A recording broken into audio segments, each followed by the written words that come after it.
فسبحان الذي لا يحصى امتنانه باللسان ولا بالقلم، ونشهد أن لا إله إلا الله وحده لا شريك له، وأشهد أن محمدا عبده ورسوله الذي أرسل إلى الناس كافة بشيرا ونذيرا وداعيا إلى الله بإذنه وسراجا منيرا. أما بعد، فأعوذ بالله من الشيطان الرجيم. بسم الله الرحمن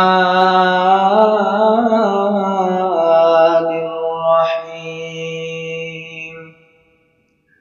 يا أيها الذين آمنوا اتقوا الله حق تقاته ولا تموتن إلا وأنتم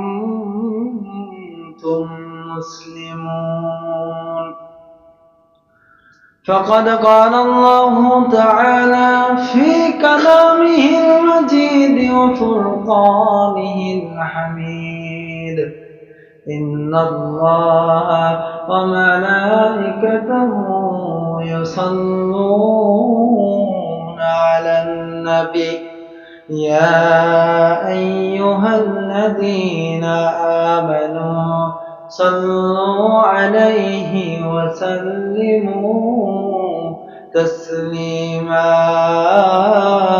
اللهم صل على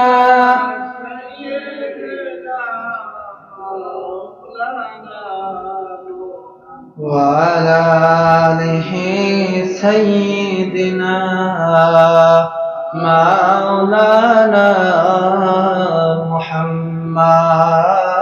اللهم صل على سيدنا مولانا محمد وعلى آله سيدنا مولانا محمد। হাজার ব্যথা বেদনার পরে ফিরে আসনি তুমি আপন ঘরে, দিনের আলো তুমি ছড়িয়ে দিতে চলে গেলে মদিনায় মক্কা ছেড়ে। হে রাসূল, তোমাকে ভুলি আমি কেমন করে? হে রাসূল, তোমাকে ভুলি আমি কেমন করে?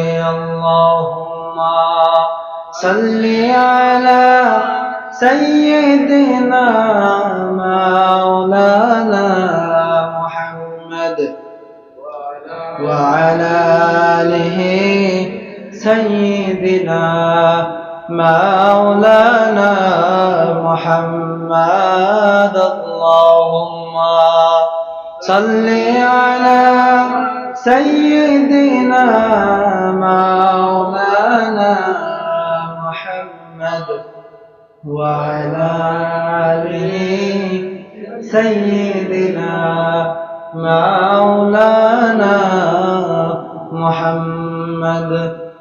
আল্লাহ পাক রব্বুল আলামিন আমাদেরকে দুনিয়াবি সব ধরনের কাজ থেকে, কর্ম থেকে মুক্ত করে তার পবিত্র ঘরের মেহমান হিসাবে কবুল করে নিয়েছেন। এজন্য শুকর আদায় করে বলছি আলহামদুলিল্লাহ।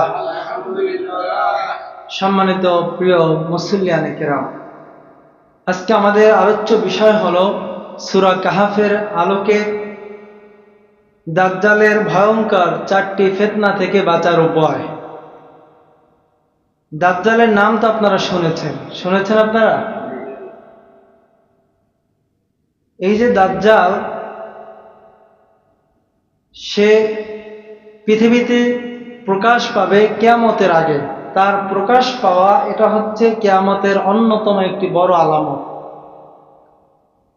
তার একটি চোখ থাকবে এবং আরেকটি চোখ বন্ধ থাকবে, এবং তার কপালে লেখা থাকবে কাফ ফা র, অর্থাৎ কাফের। তার এতটাই ক্ষমতা থাকবে, এতটাই প্রতাপ প্রভাব থাকবে, তাকে পৃথিবীর কেউ হত্যা করতে পারবে না, কেউ দমাতে পারবে না। একমাত্র আল্লাহ নবী হযরতে ঈসা আলাইহিস সালাতু ওয়াস সালাম এসে তাকে হত্যা করবেন। তো এই দাজ্জালের ফিতনা এটা এতটাই ভয়ানক, ভয়ঙ্কর ফিতনা, পৃথিবীর সুরলগ্ন থেকে এ পর্যন্ত এত বড় ফিতনা কখনোই আসে নাই, এবং কিয়ামত পর্যন্ত দাজ্জালের ফিতনার চেয়ে বড় অন্য কোনো ফিতনা আসবেও না।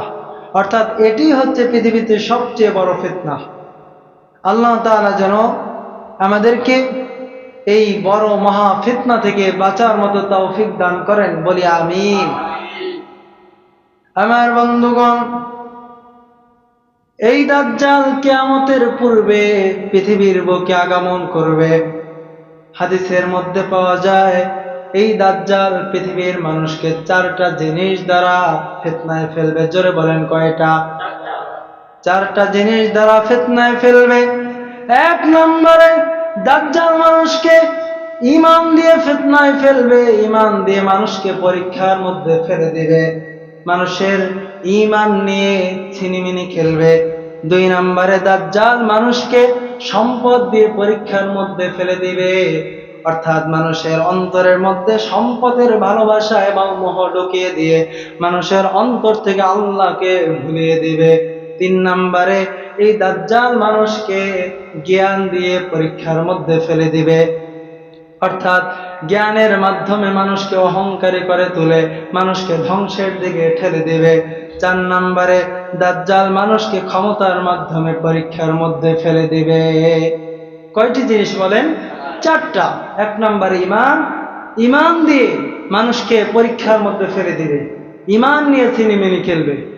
2 নম্বরে সম্পদ দিয়ে মানুষকে পরীক্ষায় ফেলে দিবে।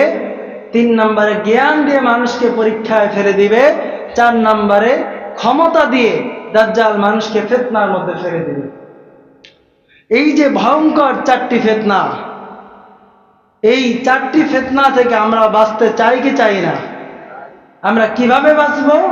আল্লাহর নবী, বিশ্ব নবী সাল্লাল্লাহু আলাইহি ওয়াসাল্লাম এই 4 ফিতনা থেকে বাঁচার জন্য আমাদেরকে একটি পথ বলে দিয়েছেন।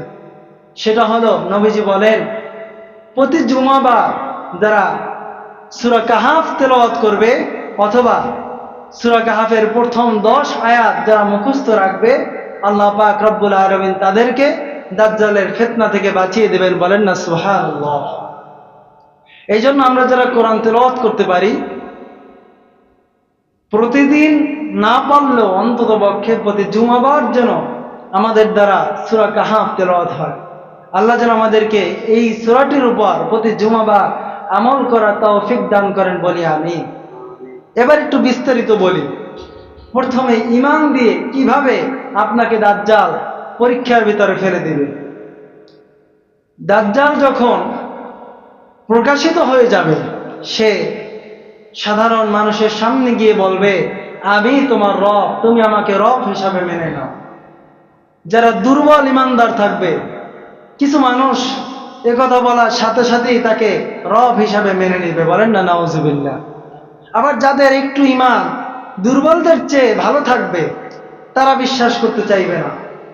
তো তাদেরকে বিশ্বাস করানোর জন্য যা যা করা দরকার সব কিছু করার ক্ষমতা দিবেন দাজ্জালকে একজন, তিনি কে? আল্লাহ তাআলা তাকে সব করার ক্ষমতা দিয়ে দিবেন। এক পর্যায়ে কিছু মানুষ যখন কোনোভাবেই বিশ্বাস করবে না, তখন দাজ্জাল মানুষকে কথাও বলবে যে আমি যদি তোমার মৃত বাবাকে জীবিত করে তোমাকে দেখাই, তাহলেও কি তুমি আমাকে রব হিসাবে বিশ্বাস করবে? তখন দুর্বল ইমানদাররা বলবে, হ্যাঁ, যদি এটা তুমি পারো তবে আমি তোমাকে রব হিসাবে মেনে নিব।